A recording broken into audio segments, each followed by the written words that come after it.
Saya ajak kita membuka Alkitab kita di dalam Yohanes pasalnya yang ke-15. Yohanes 15 ayatnya yang pertama sampai ayatnya yang ke-5. Judul perikopnya di sana pokok anggur yang benar. Yohanes 15 ayat 1 sampai 5. Kita baca bersama. Akulah pokok anggur yang benar. 3 ya. Akulah pokok anggur yang benar dan Bapakulah pengusahanya. Setiap ranting padaku yang tidak berbuah dibersihkan.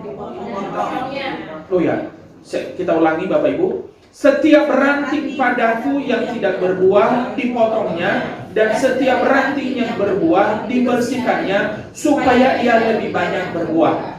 Kamu memang sudah bersih karena firman yang telah kukatakan kepadamu. Tinggallah di dalam aku dan aku di dalam kamu. Sama seperti ranting tidak dapat berbuah dari dirinya sendiri kalau ia tidak tinggal pada pokok anggur. Demikian juga kamu tidak berbuah jikalau kamu tidak tinggal di dalam aku.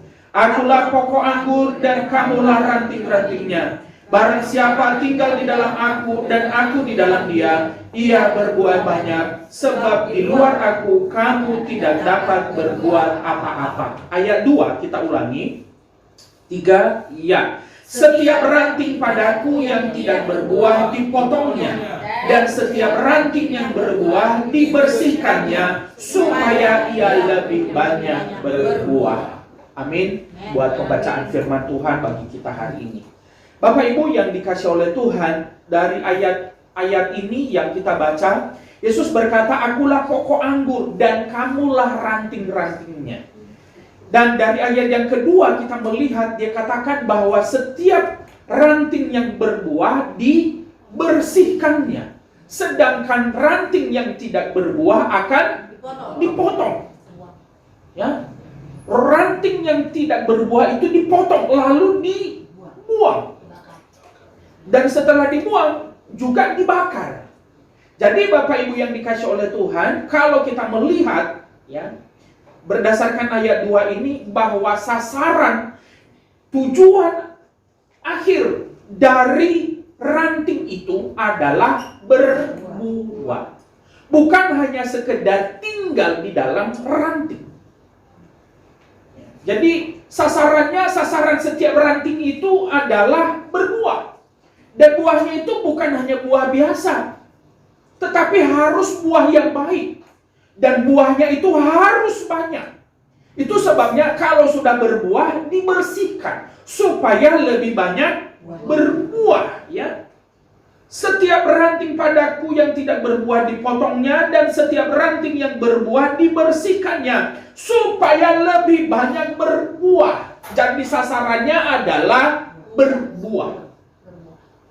Nah, kita sebagai anak Tuhan, ini kan Yesus mengumpamakan kita ini, hubungan para pengikutnya dengan pribadinya adalah hubungan bagaikan pokok dengan ranting. Ranting ini tidak bisa atau tidak boleh dipisahkan dari pokoknya.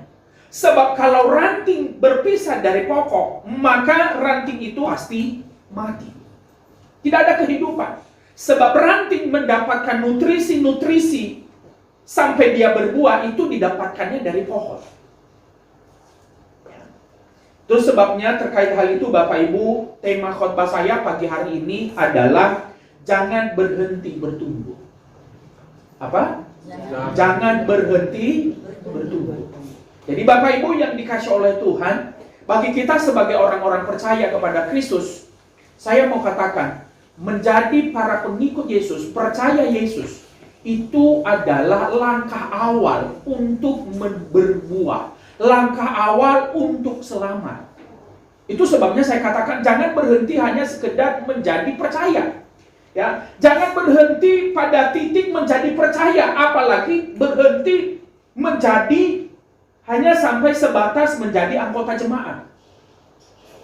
Ada banyak orang Kristen berhenti sampai pada titik menjadi anggota jemaat dengan memiliki kartu anggota. Dulu di Sumatera itu, di tempat abang saya itu ada orang-orang jemaat-jemaat yang datang, mereka berkata, "Pak, kami mau berbakti di sini, kami mau menjadi anggota jemaat di sini, dan apa syaratnya?" Apa syaratnya menjadi anggota? Supaya mereka mendapatkan kartu anggota. Bapak Gembala mengatakan syaratnya yang ada di sini adalah tekun ibadah. Itu saja. Tekun ibadah dan berjuang melakukan firman Tuhan.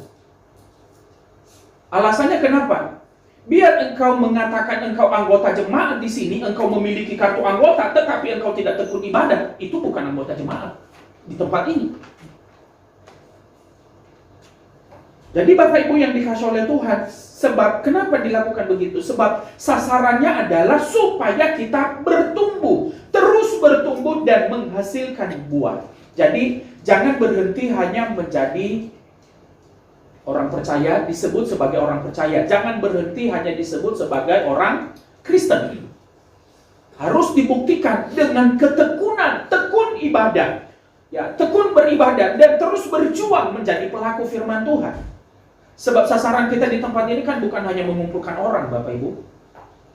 Ya, sasaran Bapak Ibu Gembala dan juga hamba-hamba Tuhan di tempat ini bukan hanya supaya Bapak Ibu datang ke sini, datang ibadah, memenuhi tempat ini, memenuhi kursi-kursi yang ada, kemudian memberikan persembahan setiap kali ibadah. Bukan itu sasarannya.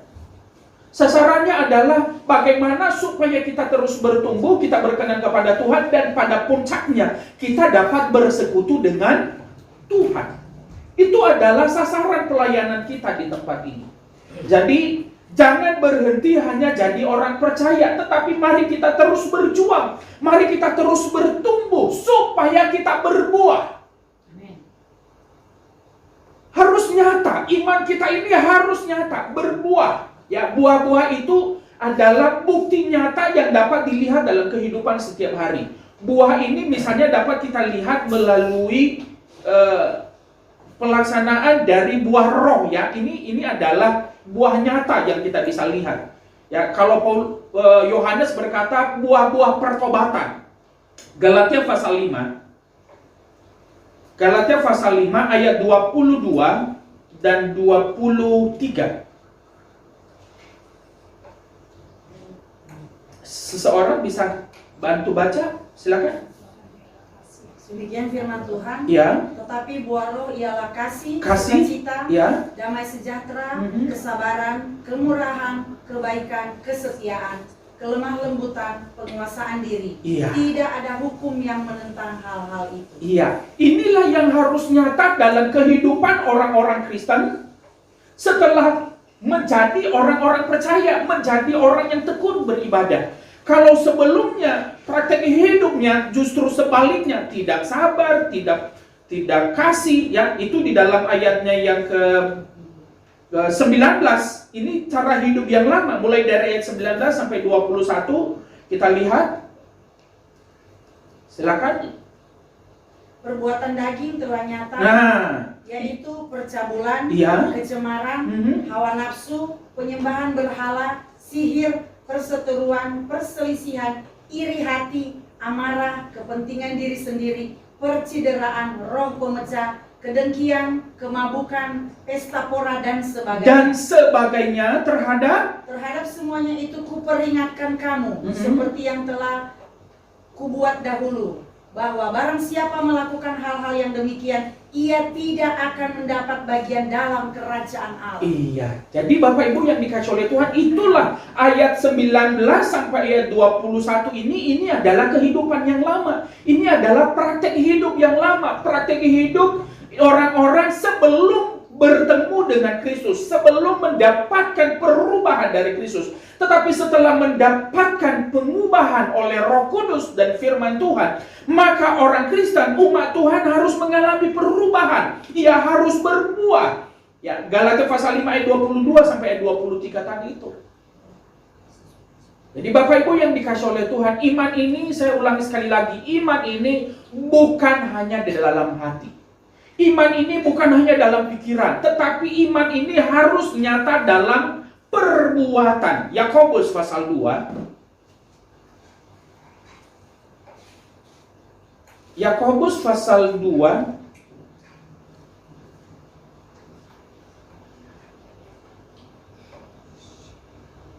ayatnya yang ke-17.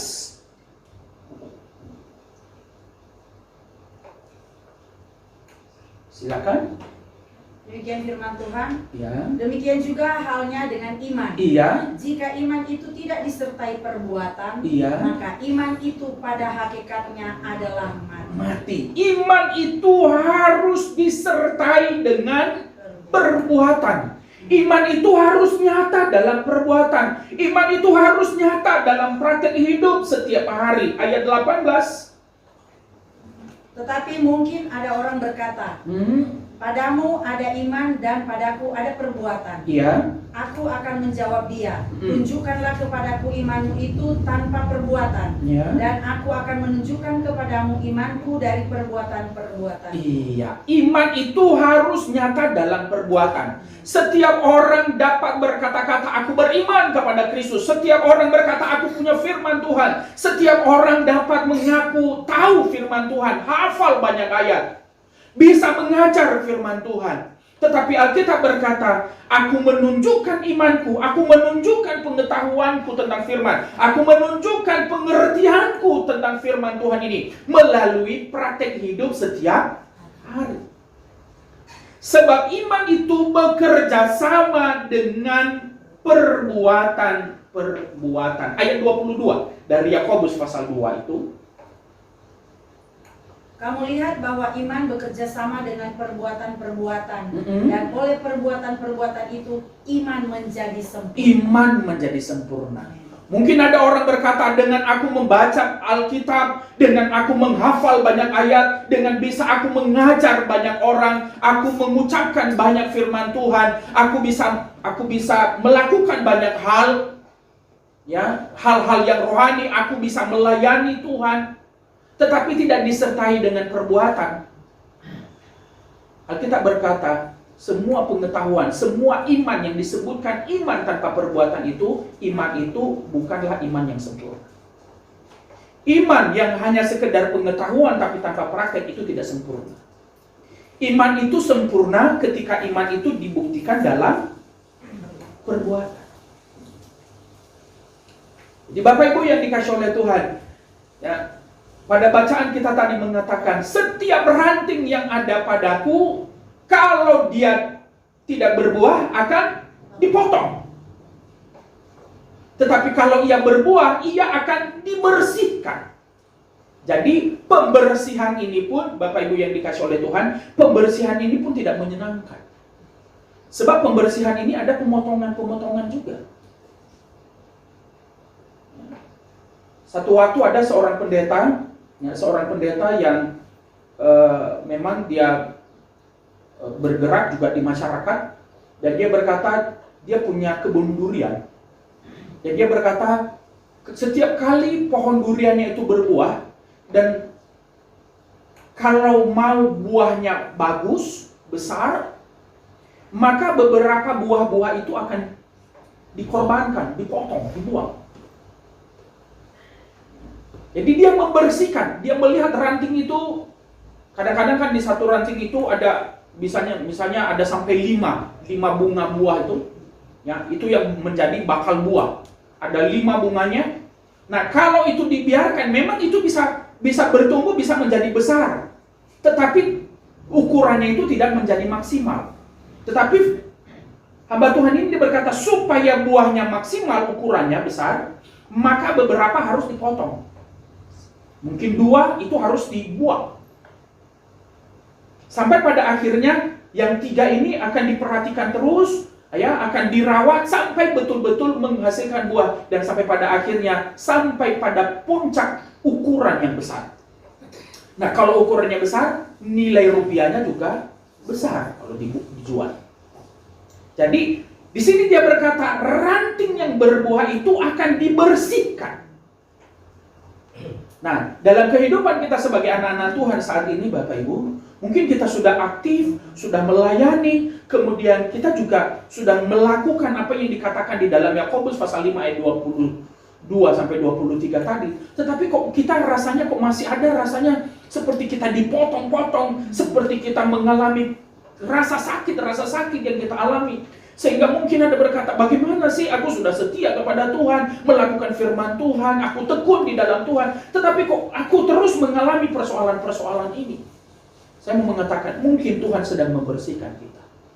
Ada karakter-karakter kita yang harus dibersihkan. Dan karakter-karakter itu yang mungkin menjadi penghambat untuk kita bertumbuh. Itu sebabnya harus dipotong. Pemotongan itu tidak enak, Bapak Ibu. Harus dipotong, harus dikorbankan. Ibu-ibu yang mungkin senang dengan tanaman, dengan tumbuhan, ya, kalau senang dengan tanaman supaya tanamannya bersih, bagus, pasti ada pemotongan-pemotongan juga kan. Jadi kalau tanaman itu mau berteriak, sebenarnya dia mau berteriak seperti kita berteriak. Dia berkata sakit, sakit, sakit. Tetapi yang punya tanaman itu dia berkata, aku tahu sakit, tapi ini adalah untuk kepentinganmu. Dan apa yang membersihkan kita, Bapak Ibu? Alkitab juga lah, firman Tuhan juga lah yang membersihkan kita. Ada ranting-ranting yang tidak baik. Ada ranting-ranting yang menghambat pertumbuhan kita. Ada ranting-ranting, ada bagian-bagian di dalam hidup kita yang menghambat pembuahan di dalam diri kita. Itu sebabnya ini yang harus dibersihkan. Jangan berhenti untuk bertumbuh. Sebab ini adalah sasaran Tuhan. Ini adalah keinginan Tuhan bagi kita. Kita menjadi umat Tuhan yang berbuah. Dan buahnya itu banyak. Ya. Yohanes pasal 15 tadi itu, ayatnya yang ke-16.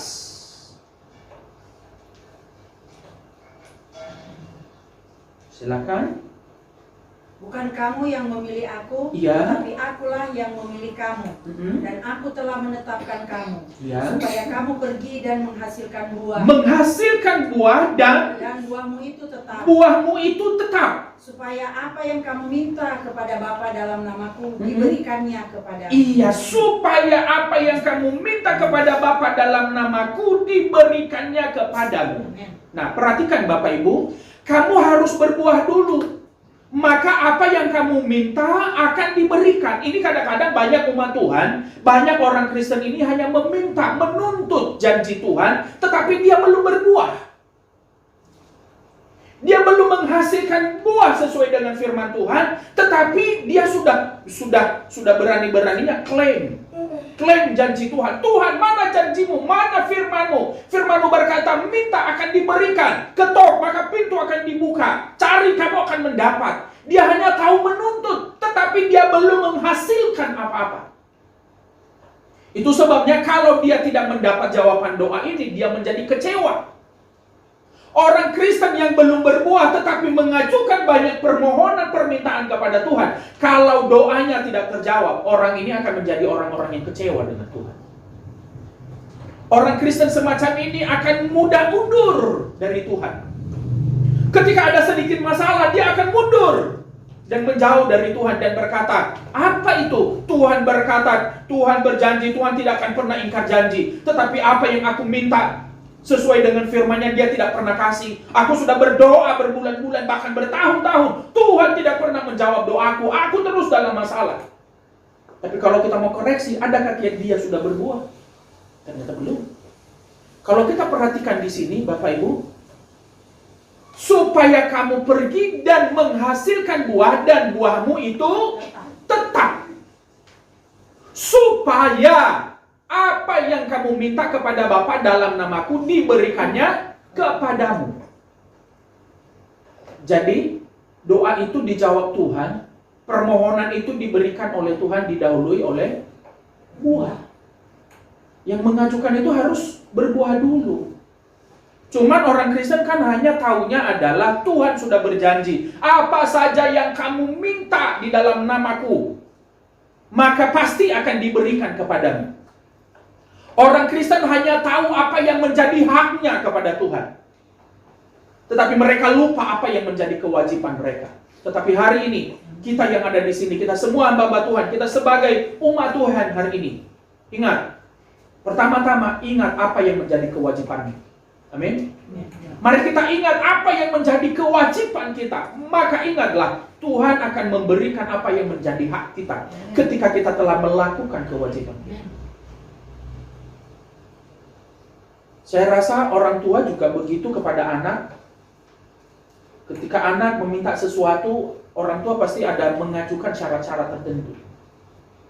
Dan ketika syarat itu dilakukan, maka orang tua juga akan memberi. Tapi kalau syarat itu tidak diberi, syarat itu tidak dipenuhi, maka permintaan itu juga akan sulit untuk dikabulkan. Ini pengalaman saya ketika saya masih kecil, saya mengajukan sesuatu kepada mama saya, "Ma, saya butuh ini." "Oh iya nak, gampang. Kamu kerjakan dulu ini ya. Tolong kamu kerjakan dulu ini, kamu selesaikan dulu tugas ini." Kalau orang tua zaman sekarang ini mungkin berpikir begini, itu orang tua, itu cara mendidik yang tidak baik. Itu cara orang tua yang tidak tepat, tidak baik. Tidak baik cara mendidik anak seperti itu.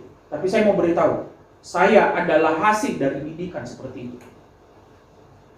Dan dengan demikian, saya tahu, saya bisa mengerti apa arti firman Tuhan itu. Orang yang mengatakan, apa yang diminta anak, jangan ajukan syarat-syarat. Itu nggak tepat, itu cara mendidik yang tidak tepat. Saya mau memberitahu, anak yang dihasilkan dari cara mendidik itu akan sulit memahami ayat ini. Tapi saya mau katakan, saya yang adalah hasil dari didikan seperti itu, saya bisa memahami ini. Supaya doanya dikabulkan, permintaannya dikabulkan, lakukan apa yang menjadi kewajibannya. Kewajibannya apa? Berbuah. Dan buahnya itu harus tetap. Dan buah itu bukan hanya tetap berbuah, bukan hanya buah tetap, hasilnya juga, buahnya juga harus buah yang baik. Ya. Kalau hanya sekedar berbuah, Galatia pasal 5 mulai dari ayat 19 sampai 21 itu juga buah juga. Tapi itu buah yang busuk, buah yang asam. Dan bukan buah itu yang diinginkan oleh Tuhan. Buah yang diinginkan oleh Tuhan adalah buah yang baik. Buah yang baik, buah yang enak. Saya rasa Bapak Ibu, kalau Bapak Ibu beli buah, pasti pilih-pilih buahnya. Wah, ini masih bagus nih. Wah, ini udah gak bagus. Betul ya? Kan nggak mungkin asal sembarang saja beli buah, bukan? Mau beli, senang makan apa? Misalnya makan, mau makan buah mangga misalnya. Pasti mau mangganya mangga yang manis. Apalagi namanya harum manis. Namanya harum manis tapi nggak ada aromanya, nggak ada manis-manisnya. Asam iya. Yang membeli juga pasti kecewa. Ya. Kalau Bapak Ibu senang makan istilahnya udah asam-asam, biasa-biasa saja, wah itu saya rasa nggak tahu apa keadaannya. Ya.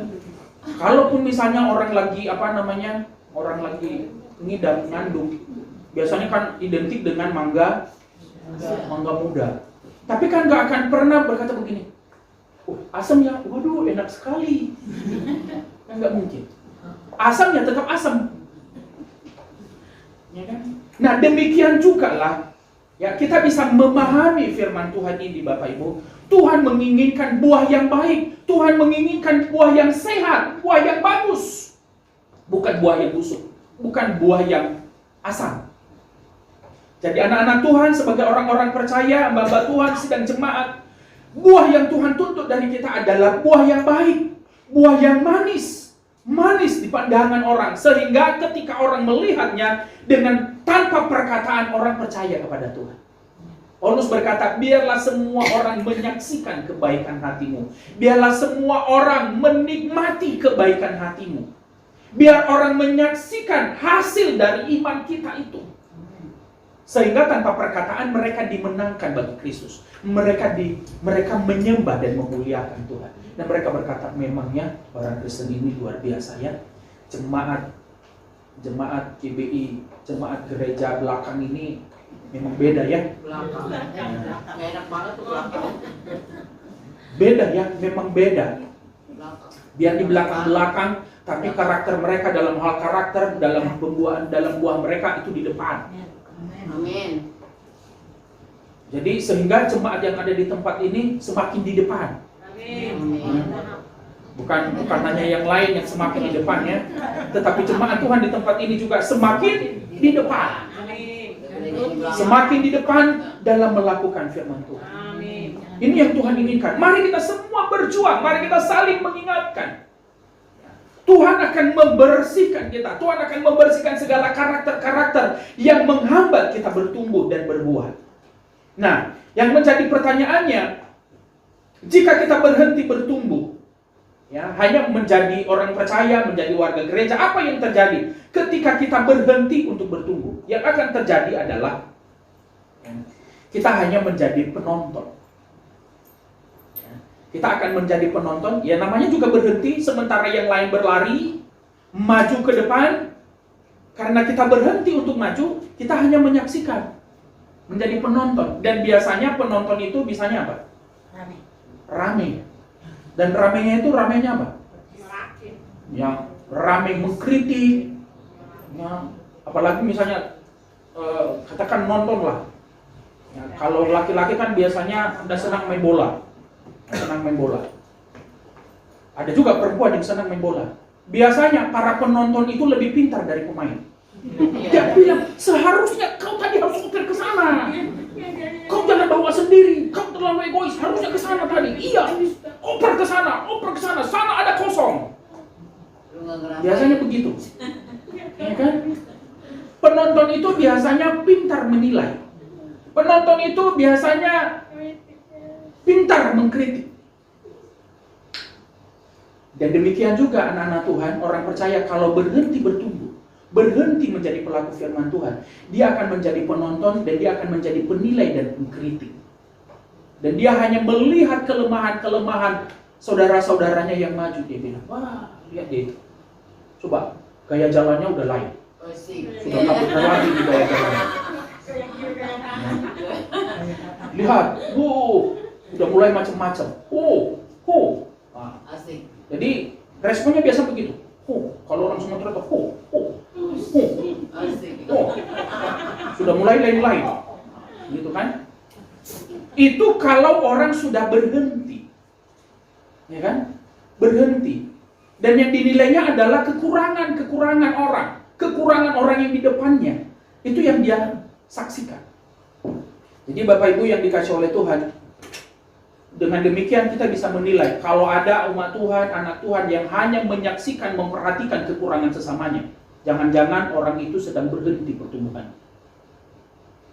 Jadi kalau ada di antara kita hari ini sedang jemaat sebagai hamba Tuhan hanya menyaksikan kekurangan orang dan membicarakan kelemahan orang, hati-hati, ini menjadi syarat, ini jadi pertanda jangan-jangan saudara atau saya sedang berhenti bertumbuh, sedang berhenti berbuah. Sebab kalau orang yang terus berjuang, orang yang berusaha untuk berbuat, dia tidak ada waktu untuk menilai kekurangan orang. Orang yang tidak ada kerjaan lah yang ada waktu untuk menilai kekurangan orang. Kalau kita sibuk dengan pekerjaan kita, sibuk dengan usaha kita menjadi pelaku firman Tuhan, gak ada waktu kita untuk melihat kekurangan-kekurangan dan kelemahan orang. Kita tidak ada waktu untuk menghakimi orang lain. Orang yang berhenti ini biasanya akan menjadi hakim. Bukan hakim yang baik, tapi menjadi hakim yang buruk. Dan orang semakin sering, semakin lama dia menghakimi orang lain, semakin lama ia melihat kekurangan orang lain, maka orang itu semakin lama, semakin merasa dirinya paling benar. Orang yang menilai kekurangan orang yang menyaksikan kekurangan orang, semakin lama, dan dia juga akan semakin lama, dirinya lah yang paling baik. Dirinya lah yang paling benar. Dia melihat kelemahan orang dalam melakukan firman Tuhan, dan dia membicarakannya, dan dia akan merasa dirinya paling rohani. Dia merasa dirinya sudah menjadi pelaku firman yang baik. Jadi ini yang akan terjadi Bapak Ibu yang dikasih oleh Tuhan. Dan oleh karena itu, keadaan orang ini akan menjadi semakin buruk. Keadaannya akan semakin buruk. Matius pasal 12 ayat 43 sampai 45. Matius 12. Jadi orang yang berhenti bertumbuh, keadaannya akan semakin buruk. Matius pasal 12 ayat 43 sampai 45. Silakan seorang baca, silakan tolong. Apabila roh jahat keluar dari manusia, ia pun mengembara ke tempat-tempat yang tandus mencari perhentian. Iya. Tetapi ia tidak mendapatnya. Lalu? Lalu ia berkata, aku akan kembali ke rumah yang telah kutinggalkan itu. Maka pergilah ia dan mendapati rumah itu kosong, bersih, tersapu, dan rapi teratur. Lalu? Lalu ia keluar dan mengajak 7 roh lain yang lebih jahat daripadanya, dan mereka masuk dan berdiam di situ. Maka akhirnya keadaan orang itu lebih buruk daripada keadaannya semula. Demikian juga akan berlaku atas angkatan yang jahat. Nah, ini Yesus memberikan pengajaran. Dia memberikan perumpamaan sebuah rumah yang dibersihkan. Ada roh jahat di dalamnya. Setelah dibersihkan, ia pergi, ia keliling. Roh jahat ini tidak pernah berhenti. Ia keliling. Dan sementara rumah yang dibersihkan ini tidak berpenghuni, lalu iblis ini terus berjalan keliling. Di dalam 1 Petrus pasal 5 ayatnya yang ke-15, dia berkata, iblis itu seperti singa yang mengaum-aum, berjalan berkeliling. Dan yang kita baca tadi, ia mencari tempat untuk berhenti. Iblis ini tidak pernah berhenti, Bapak Ibu. Boleh saya katakan, iblis itu tidak pernah libur. Iblis itu tidak pernah berhenti bekerja. Yang berhenti sering sekali siapa? Orang Kristen yang sering sekali berhenti bertumbuh. Orang Kristen sering sekali bertumbuh. Orang Kristen sering sekali berhenti untuk bertumbuh. Ya, iblis tidak pernah libur. Tapi anak-anak Tuhan sering sekali libur. Iblis tidak pernah cuti dalam menyesatkan orang. Tetapi orang Kristen sering sekali cuti ibadah, cuti bersekutu, cuti melakukan firman, cuti baca firman, cuti berdoa. Ya, banyak sekali alasannya. Dan ingat, ketika kita cuti itu karena iblis tidak pernah berhenti. Alkitab berkata, iblis ini ketika ia masuk, ia melihat rumah itu bersih, teratur, bersih. Ia melihatnya bersih, lalu ia keluar. Ia mencari berapa banyak temannya? 7. Temannya ini yang seperti kualitasnya seperti apa? Lebih jahat dari dia. Kalau kejahatan yang pertama kualitasnya 10, dia cari yang 20, 30, 60, bahkan 100 kali lipat kali ganda. Dan Alkitab berkata keadaan orang itu semakin buruk. Itu sebabnya anak-anak Tuhan, orang Kristen, hamba Tuhan yang berhenti bertumbuh, orang Kristen yang berhenti menjadi pelaku firman, orang itu akan menjadi semakin jahat. Jangan heran kalau pada akhirnya ada orang Kristen yang menjadi jahat, itu karena ia berhenti bertumbuh. Ia karena berhenti melakukan firman Tuhan. Titus pasal 1. Titus pasal 1 ayatnya yang ke-16.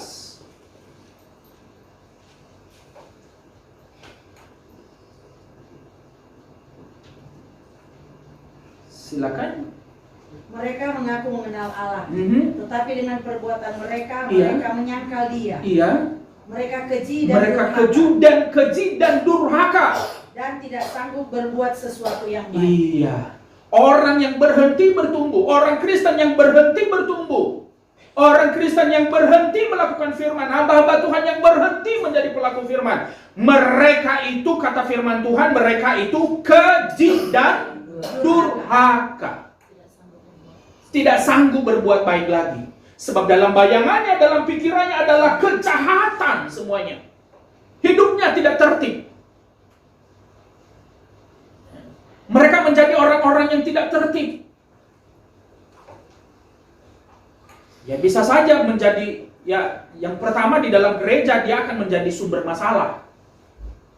Di tempat pekerjaan juga bisa jadi, di lingkungan juga bisa jadi seperti itu. Menjadi sumber masalah.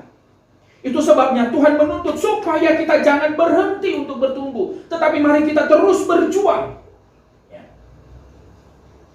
Bapak Ibu yang dikasih oleh Tuhan, inilah keinginan Tuhan bagi kita supaya kita terus berbuah. Kalau kita berhenti bertumbuh, kita berhenti berbuah, maka kita akan menjadi penonton dan keadaan kita menjadi semakin buruk. Keadaan orang Kristen yang berhenti bertumbuh, berhenti berbuah, berhenti melakukan firman Tuhan, keadaannya akan menjadi semakin buruk.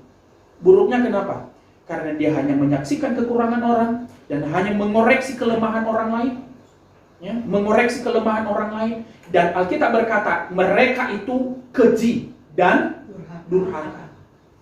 Itu sebabnya tidak heran kalau mereka bahkan menjadi penyesat, melemahkan sidang jemaat yang lain. Kisah Para Rasul pasal 20.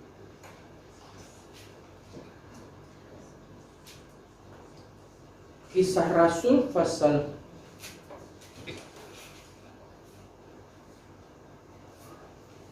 Kisah 20 ayat 29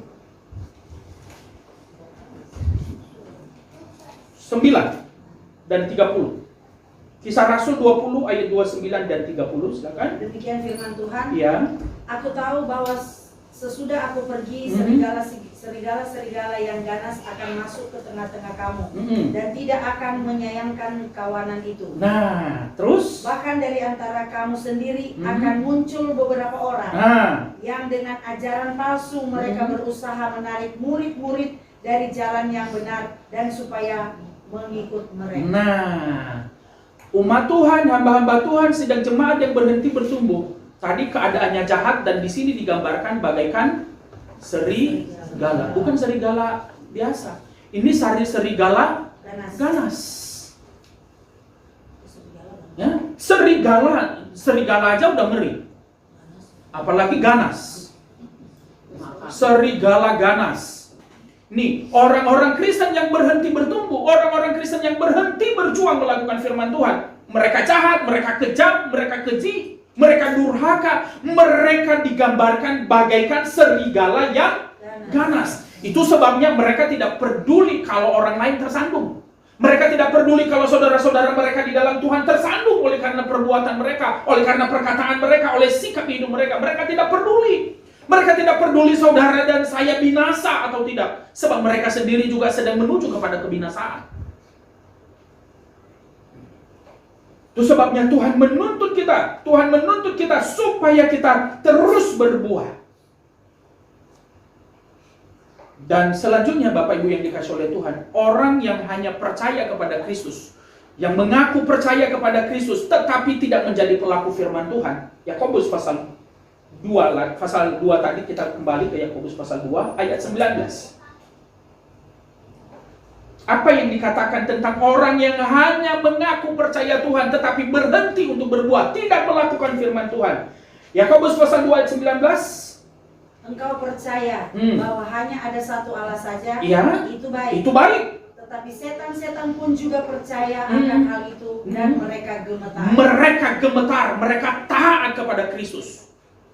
Ketika iblis bertemu dengan Kristus, iblis itu tahu siapa Yesus. Dan mereka tunduk kepada Yesus. Tetapi kalau orang Kristen, ada orang-orang yang mengaku percaya Yesus, mengaku percaya Tuhan, ya, mengaku beriman kepada Kristus, tetapi berhenti menjadi pelaku firman. Mereka berhenti melakukan firman Tuhan. Orang-orang itu tidak ada ubahnya dengan ayat 19 ini sama dengan setan. Bahkan lebih buruk dari setan. Orang yang beriman kepada Kristus tetapi tidak berjuang melakukan kehendak Tuhan, tidak berjuang melakukan firman Kristus, orang ini lebih buruk dari setan. Sebab kenapa? Kalau setan, mereka percaya bahwa Tuhan itu ada. Mereka percaya bahwa hanya ada satu Allah dan mereka gemetar. Ini orang Kristen mengaku percaya Tuhan, mengaku ada Tuhan, mengaku Yesus Kristus Tuhan. Mereka mengaku ada firman Tuhan tetapi mereka tidak gemetar. Justru mereka melakukan kejahatan. Bukankah itu lebih buruk dari setan? Kalau setan saja gemetar, mereka taat kepada Kristus. Tapi orang Kristen yang tidak melakukan firman Tuhan lebih buruk dari setan. Sebab mereka tahu kebenaran, tetapi mereka tidak melakukannya. Tidak ada rasa gentar di hatinya. Tidak ada rasa gentar. Jadi sama dengan setan. Dan setan ini Bapak Ibu yang dikasih oleh Tuhan, ya, setan ini adalah musuh Allah dan yang pada akhirnya nanti, ya, sudah disediakan tempat baginya. Ya, di dalam Matius pasal 24 ayat 41 dia berkata, setan-setan ini akan masuk ke dalam lautan api yang telah disediakan bagi mereka. Matius pasal 24.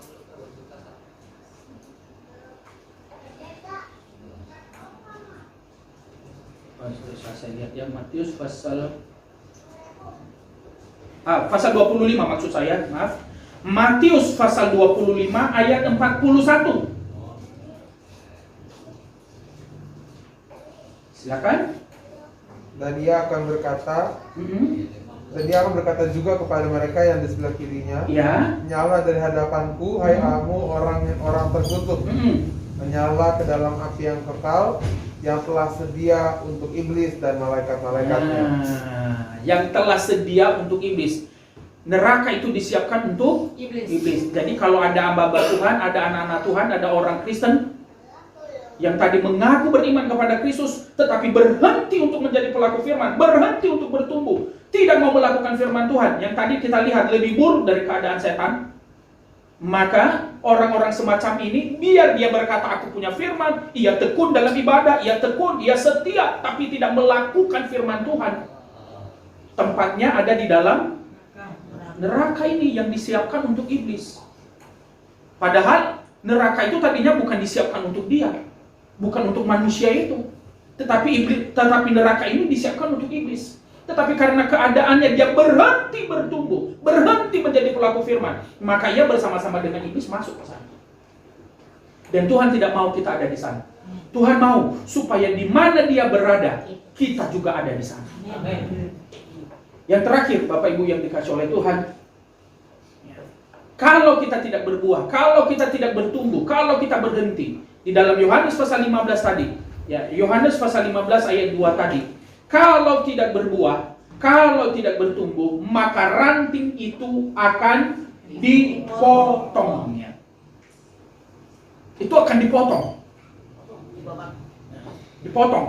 Dan tidak hanya dipotong, dikumpulkan lalu dimasukkan ke dalam api, dibakar. Ini sudah sasarannya ke sana, tidak ada cara lain. Jadi ini Bapak Ibu yang dikasih oleh Tuhan, jangan sampai kita dipotong. Kita sudah tekun di dalam Tuhan, sudah bertahun-tahun kita di dalam Tuhan, kita sudah beriman, kita sudah melayani Tuhan, kita sudah setia sampai hari ini. Jangan sampai kita dipotong dan dibuang. Tetapi kita mau supaya Tuhan di mana dia berada, kita juga ada di sana. Orang yang berhenti bertumbuh, hidupnya menjadi tidak tertib. Praktik hidupnya tidak tertib, bahasanya juga tidak tertib. Tetapi orang yang hidup menurut firman Tuhan, yang terus berjuang, tidak berhenti, bahasanya tertib, ya, perbuatannya tertib, pergaulannya tertib, semuanya tertib, ibadahnya juga tertib. Jadi seluruhnya akan menjadi baru, dari ketidaktertiban menjadi semakin tertib. Jadi ini kita akan melihat, ya, tadi saya sudah katakan bagaimana melihat orang-orang yang bertumbuh atau berhenti bertumbuh. Lihat dalam praktik hidupnya, apakah dia semakin tertib, ya, atau dia hanya menjadi penilai saja, kemudian menjatuhkan vonis, wah ini bagus, ini tidak bagus, ini tidak bagus, kemudian hanya mengkritik saja. Berbuat tidak, mengkritik iya. Ya kan? Nah ini orang-orang yang seperti ini. Atau kadang-kadang, ya, betul, GBI Siloam, mereka dapat sumbangan apa-apa, begini, itu gerejanya kok rusak. Padahal datang ke gereja juga nggak pernah. Cuma ngeritik ya. Dia lihat, wah begini, wah, mengkritik hamba Tuhan, mengkritik jemaat Tuhan, tapi datang ke sini juga untuk dilayani dengan firman pun nggak pernah. Kalau ada orang-orang semacam itu, kalau Bapak Ibu kita semua adalah orang-orang yang terus berjuang bertumbuh, jangan terpengaruh dengan orang-orang semacam itu. Orang-orang itu, saya mau katakan dengan firman Tuhan, orang-orang itu adalah orang-orang yang tidak tertib hidupnya. Dan orang-orang semacam itu bahasanya keji. Kalau ada orang yang hanya melihat kekurangan, bahasanya keji. Jangan mau tergoda dengan orang-orang yang bahasanya keji, praktek hidupnya keji, omongannya keji. Sebab kita mau terus bertumbuh. Amin. Jadi Bapak Ibu yang dikasih oleh Tuhan, apa yang harus kita lakukan? Mari kita terus berjuang, mari kita terus berbuah, supaya kita terus bersekutu dengan Tuhan. Iman harus nyata dalam perbuatan, ya. Harus berbuah, harus nyata dalam praktek hidup setiap hari. Tadi kita sudah baca di dalam Yakobus pasal 2 bahwa iman itu bekerja sama dengan perbuatan. Jadi kita tidak boleh mengatakan perbuatan itu nggak penting, yang penting iman. Yang penting iman. Kalau hanya sekedar iman, iblis pun beriman.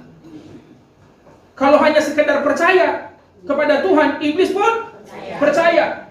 Kalau hanya sekedar beriman kepada Tuhan, iblis juga beriman. Kalau hanya sekedar tahu firman Tuhan, hafal banyak ayat, iblis pun hafal banyak ayat. Ketika iblis mencoba Yesus, kalimat mana yang dia ambil? Dia ambil juga dari kitab-kitab di dalam Mazmur. Iblis banyak menghafal ayat. Kalau soal hanya hafal ayat, persoalannya iblis taat nggak kepada firman itu? Tidak. Melakukan firman atau tidak? Itu yang jadi persoalannya. Tidak taat, tidak tunduk. Oleh sebab itu kita bukan iblis dan kita bukan pengikut iblis, tetapi kita adalah pengikut Kristus. Kristus berkata, aku bekerja dan aku melakukan kehendak Bapakku. Dan kita pun hari ini sebagai pengikut Yesus, kita melakukan kehendak Yesus. Kita melakukan kehendak Bapa. Apa kehendak Yesus? Kita berbuah. Supaya kita berbuah. Ayat terakhir, Yohanes pasal 17, kita baca sama-sama ayat 24. Ayat 24, Yohanes pasal 17, kita baca sama-sama. 3, ya. Ya Bapa, aku mau supaya dimanapun aku berada, mereka juga berada bersama-sama dengan aku. Mereka yang telah Engkau berikan kepadaku, agar mereka memandang kemuliaanku yang telah Engkau berikan kepadaku, sebab Engkau telah mengasihi aku sebelum dunia dijadikan. Kalimat pertama, kita baca sama-sama sampai di mana aku berada, mereka berada, ya. Baca sama-sama. 3, ya. Ya Bapa, aku mau supaya dimanapun aku berada, mereka juga berada bersama-sama dengan aku. Amin. Tuhan Yesus memberkati. Ini keinginan Tuhan bagi kita yang mau supaya ia di mana dia ada berada, di situ kita ada berada. Ya. Di mana Kristus berada, kita pun berada di sana. Catatannya, caranya, syaratnya adalah jangan berhenti bertumbuh, jangan berhenti berbuah. Kita berdoa, kita mengucap syukur kepada Tuhan. Haleluya. Terima kasih Tuhan. Terima kasih Tuhan. Sekali saja firman-Mu itu pelita bagi kakiku dan terang bagi jalanku.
untuk firman-Mu yang jelas. Terima kasih untuk firman-Mu yang terang bagi kami. Hari ini firman-Mu menerangkan kepada kami, menerangkan jalan-jalan kami. Firman-Mu mengingatkan kami untuk tidak berhenti bertumbuh, tidak berhenti berbuah. Kami ada di dalam Engkau dan kami harus menghasilkan buah. Sebab itulah sasaran kami, supaya kami mengalami keubahan dalam hidup kami. Dari buah yang busuk, dari buah yang rusak, dari buah yang asam, kami menghasilkan buah-buah yang baik, buah yang manis, buah yang enak, disaksikan oleh Tuhan, dinikmati oleh Tuhan, dan dinikmati oleh banyak orang. Biarlah Tuhan kehidupan kami terus bertumbuh, dan kami tidak menjadi sama seperti iblis yang hanya percaya tetapi mereka tidak taat kepada Kristus. Mereka tidak melakukan firman-Mu, mereka tunduk kepadamu tetapi mereka tidak setia dalam melakukan firman-Mu.